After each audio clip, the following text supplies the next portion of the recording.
E hoje chegou esse servicinho pra gente tá fazendo, e essa peça é de um diferencial de um caminhão, né? E o cliente pediu pra gente tá recuperando essa rosca aí, porque não tava dando mais o aperto lá e literalmente ela tava com a rosca espanada. Então, trouxe aí pra gente recuperar, e essa peça aí é uma peça de ferro fundido. Então, é uma peça bem delicada para se fazer um serviço. Então, se você quer ver a forma que a gente fez e saber quanto a gente cobrou para fazer essa manutenção, então acompanhe esse vídeo até o final. Então, o primeiro passo foi a gente fazer um gabarito aí para poder estar fazendo a fixação da peça, né? E tá dando os pontinhos de solda, até porque essa peça a gente ia ter que colocar umas 2 ou 3 vezes no torno. E como o cliente pediu que essa peça aí, que a rosca dela ficasse na mesma posição, que os fios de rosca ficassem no mesmo local, a gente fez aí de uma forma bem diferente, né? Que foi fazer o quê? Foi fazer a traçagem em cada fio de rosca ali para a gente saber a posição depois, né? Então assim a gente ia fazer o quê? Ia entrar com a ferramenta em cima daquele risquinho e assim ia conseguir fazer a usinagem e deixando a rosca no mesmo local que já estava, né?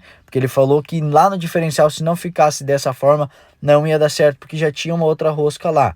Então dessa forma seria o jeito mais correto de se fazer. E como a peça é de ferro fundido, né, para a gente poder estar trazendo aí uma melhor resistência e também um acabamento mais bacana para essa peça, a gente utilizou o eletrodo limável, tá? É um eletrodo próprio para fazer soldagem de ferro fundido. Porém, o processo de solda de ferro fundido, você tem que fazer o aquecimento dela para ter uma boa soldabilidade. Porém, a gente tá sem maçarico na nossa oficina para fazer isso, então a peça acaba se tornando um pouquinho mais dura, né? Acaba ficando um pouquinho mais resistente na hora da usinagem aí, mas nada que vai dificultar no seu dia a dia aí, não, pode ficar tranquilo.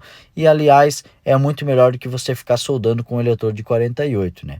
Então veja aí, ó, para a gente entrar com o passo de rosca no mesmo local que já estava, a gente posicionou a ferramenta em cima daquela traçagem que a gente já tinha feito. Assim a gente não ia perder a posição da rosca dessa peça aí, tá?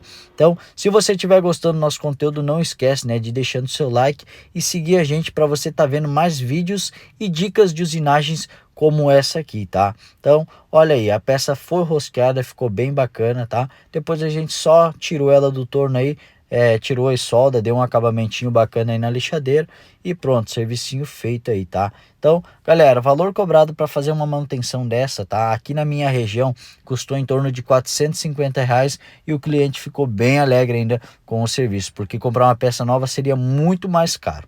Mas tá aí, você cobraria quanto para fazer esse mesmo serviço na sua região?